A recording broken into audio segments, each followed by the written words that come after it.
Hello and welcome back, and that's right, today I want to talk about the TS-262 and the TS-462, two mid-range dual-core NASs from the guys at QNAP. And although I've done full reviews on both of these devices, they were very long and they covered everything. What if you're just sitting there on the fence and you just want to know, seriously, just tell me quickly, is it worth my time or money or data? So we're going to do another before you buy. Should you buy either of these two NASs? And I'm going to give you 5 reasons why you might want to go for these as your next data storage solution, and 5 reasons why you might want to give them a miss. Let's roll on with number 1. So yes, it may not seem like much of a big deal, and I already alluded to it in the intro, but these are dual-core Intel-powered NASs in the 2023 generation. Why is that a big deal? Well, if you'd watch my reviews on these, you'll know what I'm talking about when I say the landscape of home NAS has changed. And one of the biggest changes in that were from these guys up here, Synology, when they changed an expected architecture of their systems from Intel onto AMD. They went with the embedded Ryzen series, which gave tremendous performance benefits, but some of things like quick sync and benefits of integrated graphics were lost in that move. And if you look at the releases from the majority of NAS brands over the last 2 to 3 years, what you find is there's been loads of kind of power end, top end user devices using Xeons and Intel cores. There's been loads of Realtek value ARM based NASs. But the middle has been quad core Intels or those embedded Ryzens there. There's been no dual-core Intel releases there. Dual-core Intel releases always used to be for the buyers who didn't want to go value. They knew a little bit enough about hardware. They wanted something to get the job done, but they didn't need that much power. They needed it, run a couple of cameras, a few backups here or there, enjoy the Plex Media server, mid-range. They ain't looking at Avatar in 8K. And that market has been woefully overlooked for the last couple of years, and now these two have arrived on the market with the dual-core Intel Celeron N4505, a 2.0 GHz CPU that can be burst up to 2.9 GHz. It's got integrated graphics there on board, dual-core, dual-thread, and that processing speed combined with that dual-core architecture and being part of that N4000 and 5000 family that we've seen already in the quad-core series, it's a lot to play with a great floating point on there, great processing efficiency, and quite a low TD thermal power wattage. And that power, I believe, at 10 watt. It's a great little CPU. It's also a Gen 3 enabled CPU, which is then bestowed across the rest of the hardware architecture. And the result is you end up with a lovely little entry point there. Yes, the price point is more expensive than value series like the 233 series and the 433 series, but it works out cheaper than the likes of the 464 and the 453E, and at the same time giving you a number of those features. And we will talk more about the hardware on these devices later, but that CPU allows it to find a lovely little price point for a lot of users, while still QNAP bestowing a lot of different hardware advantages that just wouldn't have been capable unless they'd gone for a more modern enabled dual-core CPU in this product family.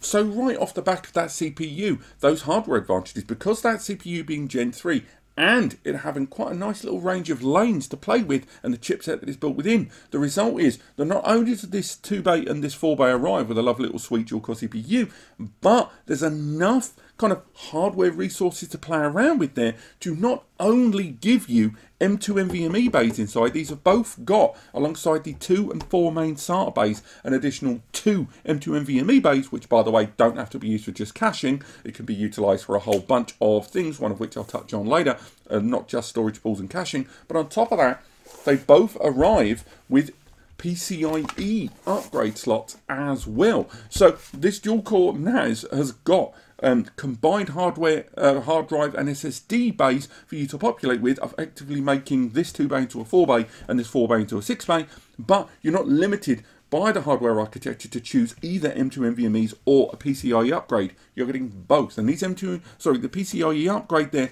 that allows 10 GBE, it allows dual port 10 GBE if you can get a narrow enough card, a whole range of supported Wi-Fi 6 upgrade cards there, then you've got USB upgrade cards there, then you've got combo cards in the QM2 series, which allow you to add more M2 NVMe slots and 10 GBE slots there. So again, then you can add more M2s, thereby turning this 2 bay / 4 bay into a 6 bay with a 10 GBE connection, and turn this 4 / 6 bay into an 8 bay, utilizing a card there that's got a 10 GBE port and M2 NVMe's there inside. And again, all of this in that affordable dual core packaging. Lovely stuff. But storage expandability doesn't even stop at those M2s and SATA and all that other upgrade card slot, because these drives also are very expandable. Now that is another thing we've seen a lot of changes in the last 2 to 3, maybe even 4 years. There was a time when you bought a NAS that was in arguably the home category or home plus, or the one that was under prosumer, where when you got your main storage array a few years down the line, if you wanted to expand, you might be able to add one expansion, and there was only 1 or 2 expansion options on the market there. Now, fast forward to 2023, these two devices can be expanded in so many ways, okay? So not only do they support a 2 bay expansion, a 4 bay expansion, an 8 bay expansion, and a 12 bay expansion, you can also attach 2 expansions to these devices. Now, it does differ depending on which expansion chassis you go for, but still nonetheless, the fact that you can expand those larger expansion arrays, and those expansions arrive with some of them being JBOD, or just a bunch of drives, with the RAID being managed by the system, or you can go for hardware RAID devices where the RAID is being handled by the box itself. That's the TR series from QNAP. And then you've got external SAS expansion devices that come with a SAS expansion card. You can pop in those PCIe upgrade slots to massively expand your overall storage down the line. And again, you can change the drives if you want, but you've only got traditional RAIDs to utilize. But what you do also have, as mentioned earlier on with the SSDs, is QTier. You've got the ability to not only install hard drives, but you can combine hard drives and SSD bays into one giant storage area. So unlike caching, where you get an area of SSDs that live parallel to your main storage pools and volumes, and thereby when files have been more frequently accessed for recaching, it makes copies on the SSDs to speed things up. Or with write caching, the data is being written to the SSDs and then internally passed to the slower hard drives. With QTier, it creates a combined storage area and then intelligently learns over time what data is the most useful, most frequently accessed, and most beneficial of living on the faster SSDs, and then it moves it, thereby creating a dynamic and self-managed cold, medium and hot storage area within a single storage pool. It's incredibly beneficial. So there's just a huge range of storage capabilities and storage expandabilities on both of these devices. And remember, this is for the Home Plus tier too. That's right, ports and connections. Another little thing that really surprised me about these two devices, given where they live in the portfolio of not only QNAP but traditional NAS devices that you find in 2 and 4 bay, the range of ports and connections on the default model on these two is off the chain compared to a lot of devices out there. First and foremost, on the front, they've both got USB front mounted one-touch copy button there, but it's USB 3.2 Gen 2. So there's a 1000 megabytes per second USB bash straight off the bat. Next, on the back, and both of these have got the same ports, by the way, you've got another one of those ports there, and again, use those for the expansions if you like, or you can utilize them for external faster drives, or use them for adapters, more on that later. Then you've got 2 USB 2 drives, USB, we don't talk about those. Then you've got HDMI 2.1. So HDMI 2.1 right now is kind of, if you're buying a modern TV these days, HDMI 2.1 is pretty much the dog's nadgers. With that, you get variable refresh rates. You've got enhanced audio applications there. You've got a greater degree of bandwidth there, up to 48 gigabit over, I believe it's 18 gigabit of HDMI 2.0. So though they both output 4K, 4K at HDMI 2.0, which is what the majority of NASs have up to this point. HDMI 2.0 gives you 4K at 60 Hz. This gives you 4K at up to 240 Hz. HDMI 2.1 is the entry point for 8K. Now, although I would question whether this hardware architecture could ever manage 8K, You've got that HDMI output there that if you are planning to output this into a particularly modern TV for a lot of your multimedia there, you're going to find it incredibly beneficial. And of course, you can utilize that in conjunction with those USB 2 ports for KVM setup as well for the parallel interface that's HDStation. More on that later on. Finally, you've got down there a 2.5 gigabit Ethernet port. Yeah, sling it on there, why not? You're already getting a decent amount of ports. And that 2.5 gigabit Ethernet port, 2.5 times that of traditional 1 GBE, has been included at the same price as 1 GBE. So even those of you that are watching this video going 2.5 GBE is a fad, there's no point in it, absolutely, I just go straight to 10 GBE, I get better for my money. You're right, 10 GBE is better, but it's also more expensive. And 2.5 GBE is appearing on more routers, it's appearing on more switches, it's appearing on more client hardware. It is arriving more and more, and with USB adapters to 2.5 GBE knocking around for about $20, and even 5 GBE adapters for $40 to $60, depending on which brand you go for, 2.5 GBE is allowing a greater degree of ease to upgrade from traditional 1 GBE networks onto 2.5 GBE, and in many cases, even ISP routers, here in the UK, Virgin are rolling out Wi-Fi 6 and 2.5 GBE routers, 2.5 GBE arriving at the same cost as 1 GBE. You can call it a fad all you want, but if I'm paying for a bit of hardware and I could get either 1 GBE or 2.5 GBE for the same price, what am I going to pick? Of course I'm going to go 2.5 GBE, and it's backwards compatible. What I'm saying is the ports and connections on these two devices, again, is off the chain.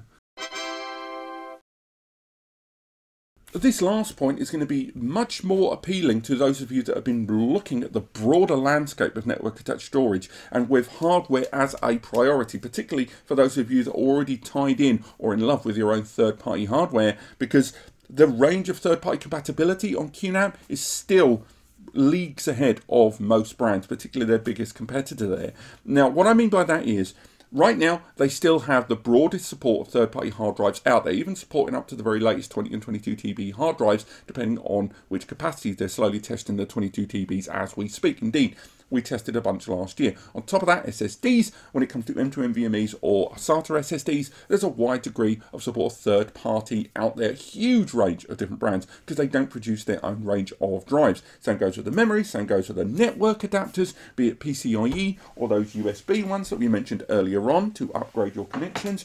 PCIe upgrade cards generally, not just network ones. There's a huge range of third-party hardware support on their platform, but it doesn't just stop at the hardware, because on the software side, you've also got a broader degree of support on their platform towards third-party software. If you go into their file manager platform, then you want to open documents from within the interface. They don't have their own Office tool package, but what they have is Microsoft Office as a plugin. When you go to their virtual machine platform there, it has two-click buttons where you can download the latest Windows 8, 10, 11, I think Windows 7 as well, VMs. 2 clicks, downloads the VM, good to go. Same goes with Linux, same goes with Zabbix, same goes with pfSense, their own container station registry access there. Just the range of third-party support on both hardware and software in the QNAP platform, sometimes to their detriment, more on that later, is just broader on their platform than anyone else. And unlike a lot of platforms that are overly reliant on third-party support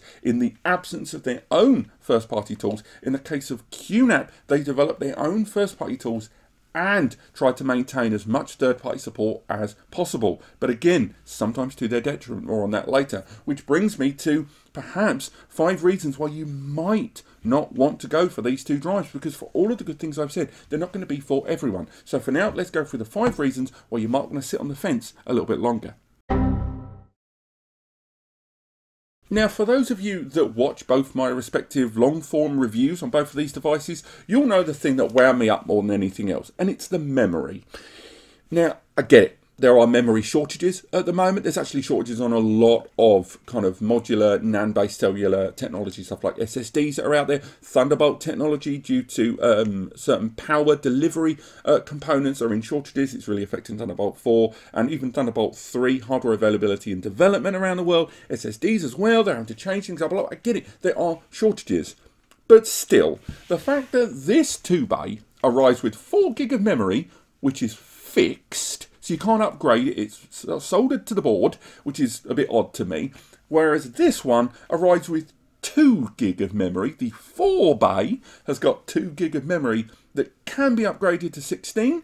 Makes no sense to me. Now, presumably they've been doing this to maintain a certain price point, but either way, with all that capable hardware, you know, under the bonnet, you're not winning either way. Yes, 4 gig's great for the lower end user, but 4 gig there with a dual core CPU, there's going to be a lot of users that are going to be really wound up they can't upgrade that further. Plus you've got to pay a little bit more for 4 gig, I imagine, as well, compared with if it had 2 gig. Not a vast amount, but still. And in the case of the 4 bay, 2 gig, we've already done a lot of software testing on this. During my review of this device, in fact, when we did the software side, we could see that, yes, I was running quite a lot of applications to show a lot of them off and putting some of them in, you know, in hibernation, but 2 gig of memory, we were already over well 50% of that memory running those basic tasks there in the background. So 2 gig of memory on this, you're going to be looking at a very early upgrade.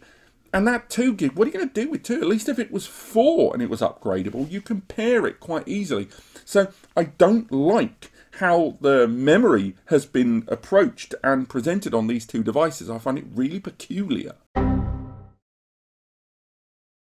This next point goes back to those HDMI ports that I mentioned earlier on. As good as it is to have HDMI 2.1 on these systems and a KVM setup and enjoying the multimedia from the comfort of your home or running a bunch of KVM applications, indeed, HDStation, QNAP's application that runs all the applications over HDMI, is parallel to QTS. You get QTS, you can access it over the network, access it local, hundreds of users, fantastic. And rather than the HDMI output mirroring this, which would be horrible, they run a separate application that runs within QTS as a parallel access point where you run all your KVM applications, you can install a bunch of apps, there's third-party support on QNAP Club with the homebrew and stuff. My big complaint is QNAP do not support HDStation anywhere near enough. HDStation, for it being one of the, I would argue, one of the top 15 applications that a lot of users like to use, particularly in the home market, I would say, less so in the business sector, obviously. Given its position on their range of applications, it gets way less featured updates than any other of their applications, tools and services there. And when a lot of users are buying QNAP products because of the hardware, and they're normally using it for multimedia, and although there isn't an official Plex or Kodi application or a bunch of other multimedia server applications from QNAP, going to QNAP Club shows you loads of individual apps to enjoy from the comfort of your sofa, and QNAP have their own Q Remote app for your mobile phone that allows you to control things from there, from your remote, or use an infrared remote control or a Bluetooth remote control with a connection or a USB remote control. HDStation doesn't get anywhere near the updates it should. And I keep saying here on the channel that I'm going to review HDStation for, you know, the modern generation, but I did a review of it in like 2020, at the end of 2020, early 2021, and it's not had any meaningful updates. So I wanted to do an update, but there's nothing to really talk about that's updated on there other than some stability fixes.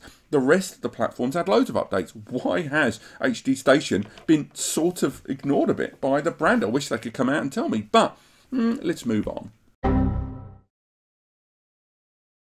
This next one is slightly to be expected given the stature of this device. So I'm sad about it, but I'm not overtly sad. I just think it's something a lot of users should know before they buy into the hardware opportunities and availability on this device. And that is that the PCIe slot on this device is PCIe Gen 3x2, and the M2 NVMe slots on both these devices are PCIe 3x1. Now, the reason for that is because the CPU inside that dual-core Intel is still kind of home plus in its architecture. If you went for a Xeon or a Core or something like that, you can have loads more lanes to play with and you can really max out the bandwidth on those. But because of that CPU to remain within that price point, it's given you all those features, but it's had to give them to you in an ever so slightly narrower fashion. Now, what does that all mean? Well, that means that PCIe upgrade slot on both of these devices, 3x2, is going to give you 2000 megabytes per second bandwidth to play with, okay?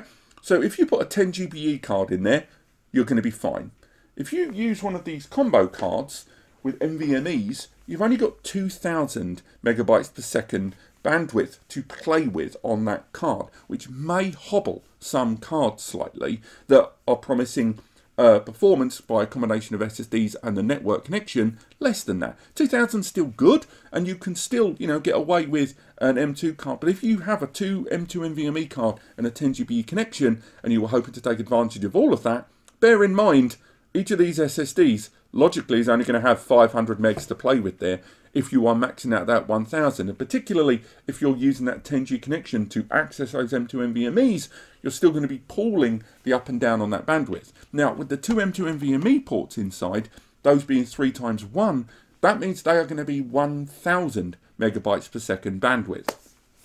Now, a lot of modern M2 NVMe's, these can give you 2.5, 3, 3,300 megabytes per second on Gen 3. That means they're going to be bottlenecked, throttled, if you will, to 1000 megs. Now, better to have that than not have it at all, right? But I just think it's important a lot of people realise that you've got these slots inside here, and they've managed to include that in this modest, affordable package by comparison to larger prosumer devices, but they've had to lower the availability of those lanes because of just the number of PCI lanes available via the CPU and chipset of these devices. This next one's about the software itself, QTS. Now, yes, it is fully featured. Yes, it's pretty easy to use, although not quite as easy to use as a Synology. There's lots of apps and features. They do lots of updates to it. They've certainly upgraded a lot of the security features, security management, and just general handling of the platform in QTS 5 or 5.1.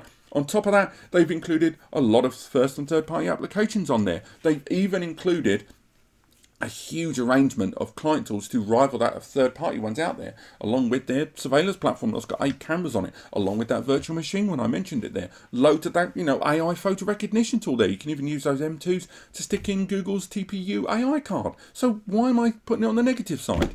Well, because sometimes it feels on that platform like it's trying to do too much and it tripped itself over, and at the trying to do too many things at once and trying to be as flexible and customizable to too many things at once is done at the expense of stability at times, and certainly in terms of cohesion. A lot of the time you are opening different apps that are all QNAP, but the house style is all over the place and it's quite conflicting. Also, when you're trying to install lots of apps, sometimes it will go, yes, you can keep installing them, but really the system should be saying, no, I'm already doing too much. Wait a moment.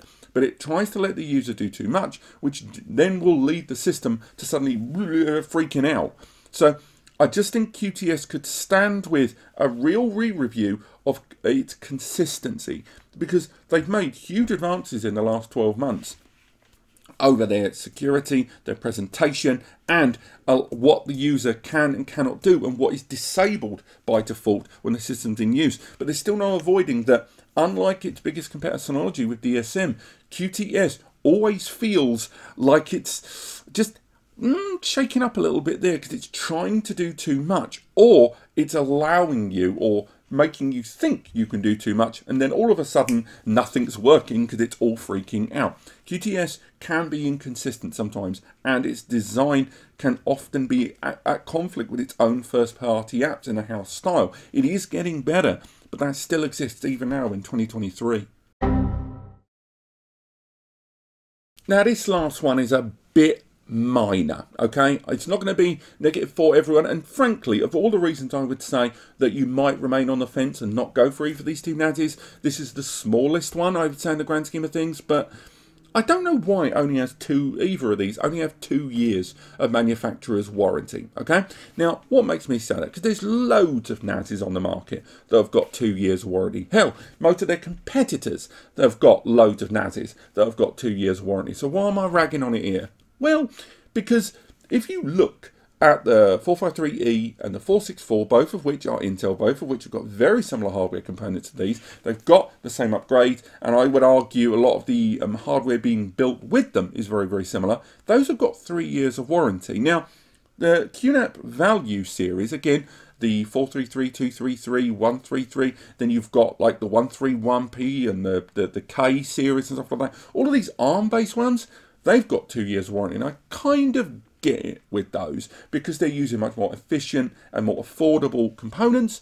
But with these, there's a lot of crossover with the hardware architecture between these and the prosumer fully featured flagship devices. And although you can extend that warranty to 5 years as an optional extra purchase, I just don't know why these have only got 2 years of warranty, logically to me. The only thing that can make me think that is so it can live within the portfolio. Again, they're not the only ones to do this, but given that this is the first time we've finally seen a real home user plus dual core Intel NAS to properly arrive on the market for the last 2 to 3 years, it just makes me a little sad that it's arrived on the scene with 2 years of warranty when very similar devices in the QNAP portfolio with price tags only about 100 to 120 quid more are arriving with 3 years of warranty. That 1 year can make all the difference to a lot of users out there, and it seems like a very obvious oversight to me. But this has been a should you buy for the TS-262 and the TS-462. I hope you've enjoyed this video. If you have, let me know in the comments. Click like if you did and subscribe to learn more.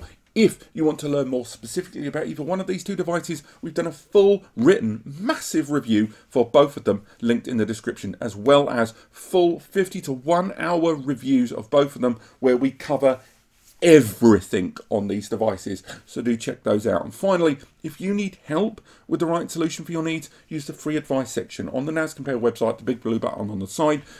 Use that because, again, I know how much a techie costs. You can just use that. Finally, go to Ask NAS Compares, where me and Eddie and other members of the NAS community can answer your questions on that forum, Ask NAS Compares. And finally, if this video has helped you and you were planning to buy from Amazon anyway, use the links in the description to take you there. 1, it doesn't cost you anything extra. 2, anything you buy, and I mean anything you buy, once that takes you to your Amazon store, results in a kickback coming to us here. Me and Eddie were the only people here at NAS Compares, and it allows us to continue doing what we do. But other than that, thank you so much for watching, and I'll see you next time.